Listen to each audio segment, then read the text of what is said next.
Salve Deus, meus irmãos e meus mestres. Vamos aqui nos deter no assunto do nosso irmão sofredor, daquele espírito desencarnado que, ao deixar este plano físico, por não ter conseguido uma certa condição espiritual de evangelização, ele ficou preso ao campo magnético da Terra. E neste campo magnético da Terra, esse irmão não tem um corpo físico. E por não ter um corpo físico, porque ele perdeu esta condição ao deixar a roupagem física, ele se encontra num campo fora da sua órbita, da sua orbe. Então ele vai ter que buscar um meio, entre aspas, né, de sobrevivência. Haja visto não ter um corpo físico e também não ter galgado os degraus de luz de subir aos planos espirituais, e alcançar assim uma luz melhor, uma colônia, um local onde ele teria que estar de acordo com a sua condição de desencarnado.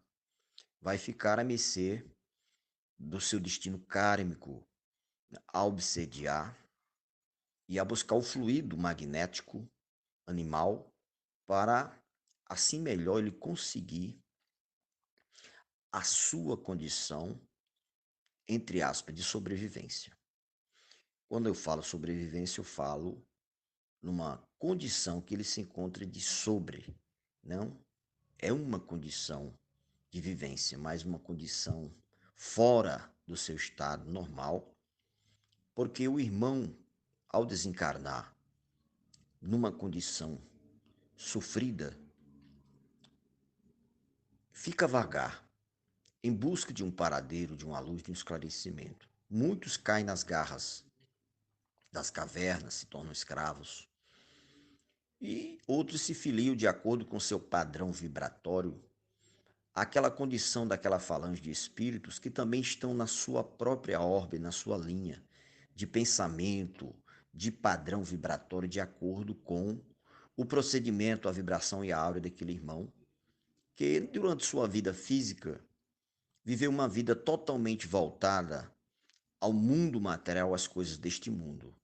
Não conseguiu ele, através do plano físico, através de um projeto encarnatório, no palco físico da Terra, no cenário no qual ele interpretou o seu personagem, não conseguiu sucesso. Então, meus irmãos, o que acontece com esse espírito? Ele, se tiver o merecimento, ele vai encontrar, depois de um certo tempo, um pronto-socorro espiritual no qual ele vai ser encaminhado para Deus. É aí que entra o papel do jaguar. Aí é que entra o papel do doutrinador e do apará, do médio trabalhador. Porque um plexo iniciático de um mestre, de uma ninfa, dará condição àquele irmão de se reorganizar molecularmente nas suas células e receberá o prana, o ectoplasma, o fluido do doutrinador e do apará, no qual ele vai ter a condição de despertar a sua consciência e, de acordo com o merecimento, ele vai ser encaminhado a uma casa transitória, aos hospitais de Francisco de Assis, para receber a ajuda espiritual necessária. Então será feita a triagem. Mas eu quero aqui me deter no seguinte assunto. O plexo iniciático de um mestre jaguar, uma ninfa jaguar dentro da conduta doutrinária, dá condição para desintegrar esse irmão e reintegrar num plano outro, aonde ele, através da sua encarnação, por ter vivido uma vida totalmente voltada para o plano físico, para as paixões deste mundo, esqueceu da sua condição de espírito encarnado, de espírito imortal, não deu valor à sua individualidade, mas simplesmente se apegou totalmente à sua personalidade transitória. E o espírito encarnado que se apega à sua personalidade transitória, ele sofre muito, meus irmãos, não somente depois do desencarne, mas ele sofre também aqui neste mundo. Porque este mundo ele é um mundo onde a matéria vive num processo degenerativo constante, de mutação, de transformação, de indução. Porque o que é da terra, como diz Jesus, e o que é do céu. Ele assim falou para Nicodemos: eu vos falo das coisas da terra, imagine se eu vos falar das coisas do céu. Então, a pessoa que vive uma vida totalmente voltada para a sua personalidade sofre muito, porque ele se identifica com a sua matéria. Quantas pessoas se olham no espelho e dizem assim: estou envelhecendo, eu estou ficando velho, aqui está surgindo as rugas. Muitos fazem plástica, colocam, né, silicone e outras coisas mais para esconder a velhice. Porém, não há como esconder uma realidade que nos cobra a existência física. E muitos olham no espelho e dizem assim: estou ficando velho. Ou dizem assim: estou acabado, estou me acabando. Mas, na verdade, pelo fato da identificação constante com esta condição física, as pessoas se apegam a este mundo, se apegam às luxúrias deste mundo, às paixões. E o apego através dos sentidos, dos cinco sentidos, né? Visão, audição, paladar, tato, olfato, que são os sentidos que nos fazem contato com este mundo, o apego constante, a personalidade transitória, faz com que o espírito tenha no coração só terra. É por isso que Jesus, naquela passagem, diz: não acumuleis tesouros na terra, mas acumuleis tesouros no céu, aonde a traça e a ferrugem não consomem e o ladrão não rouba, né? Porque aonde estiver o teu coração, aí está o teu tesouro. Ora, um coração voltado somente para o campo magnético da Terra é um coração cheio de terra. Quando o espírito desencarna com o coração só terra, o campo magnético de atração da Terra vai exercer uma grande influência sobre ele, porque a Terra atrai o que é dela. Esse espírito não vai ter a condição de levitar, não vai ter a condição de romper o campo magnético, porque a força magnética da Terra sobre o que é dela, ela exerce com força total. Eu costumo, nas minhas aulas, soltar um objeto, um pedaço de pau, um tijolo, um pedaço de metal, e este pedaço de metal ele vai impactar-se com o físico, com o solo. E eu pergunto: isso aqui, este objeto caiu? Não, esse objeto não caiu. Esse objeto foi puxado pela força gravitacional do campo magnético da Terra, porque é matéria e a matéria ela recebe a influência da matéria, né? Então, aquele espírito ele vai ficar preso a este campo magnético. Aí entra o plexo iniciático do doutrinador e do apará. É nesta condição que, através desse processo iniciático, aquele espírito vai ser desintegrado deste campo magnético e vai ser reintegrado num plano aonde ele não vai receber tanta influência assim do campo da Terra, onde ele vai poder ver melhor, sentir-se melhor e assim abrir os ouvidos e os olhos para uma doutrina mais apurada e se escutar e entender, depois de muito sofrer, ele aí começa uma nova etapa, uma nova jornada.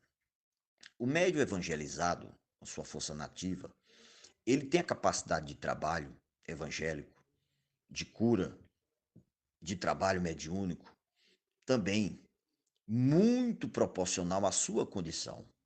Porém, a força nativa é diferente de uma força iniciática. Eu costumo comparar que o trabalho de um doutrinador e de um apará iniciado é bem diferente daquele que não é ainda iniciado. Nós podemos dizer que o mestre iniciado, numa linguagem comum, mais fácil de verificar, ele vai transportar, digamos assim, uma força proporcional à sua conduta. Vamos dizer que o mestre iniciado, ele, ao conduzir um veículo com uma quantidade de irmãos, ele vai dirigir um carro, uma força de uma Fórmula 1, no qual ele vai ter mais rapidez na condição daquilo que ele quer atingir.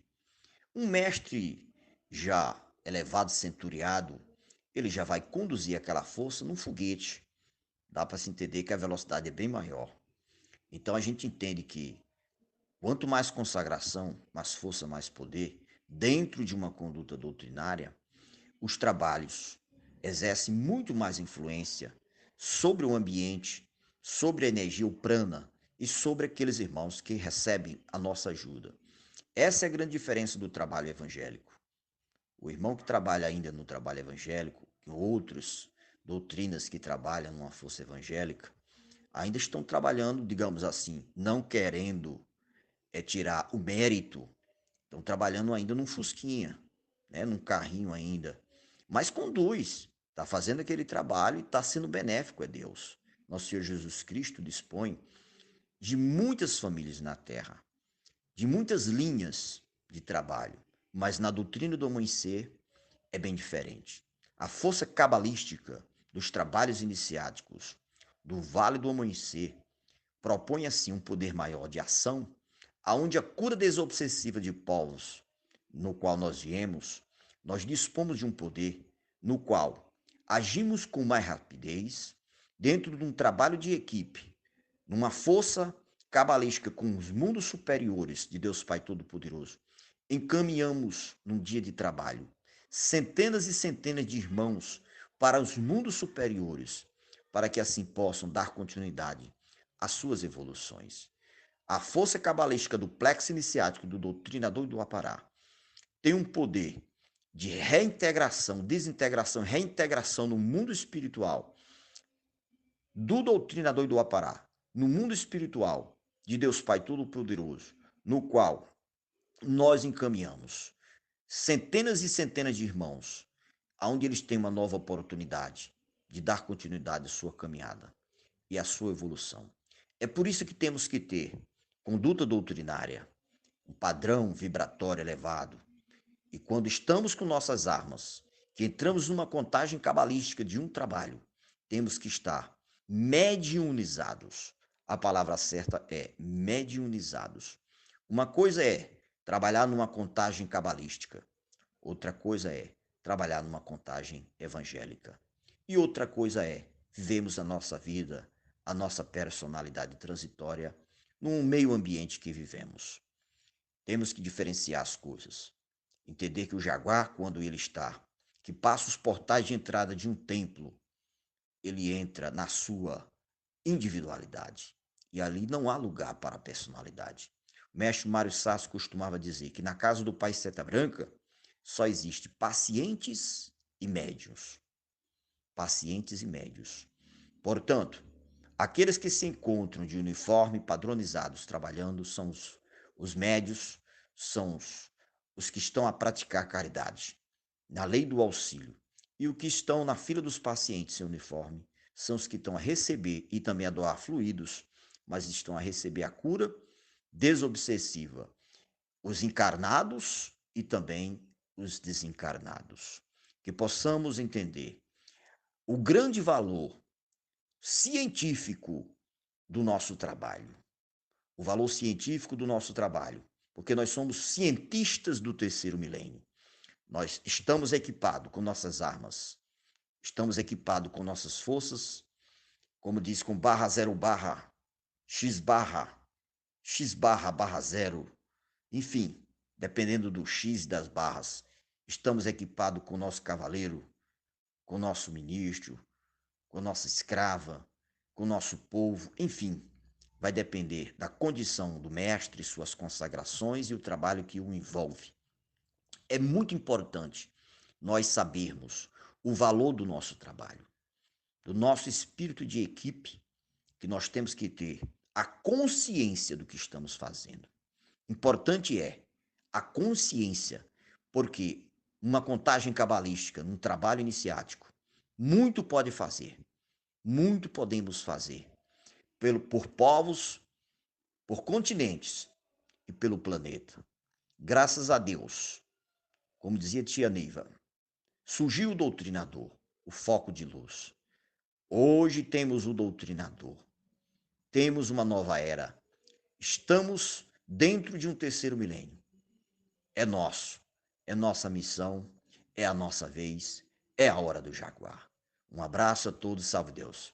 Que Jesus divino e amado Mestre ilumine as nossas consciências para que santificado seja um dia os nossos espíritos. Um abraço a todos.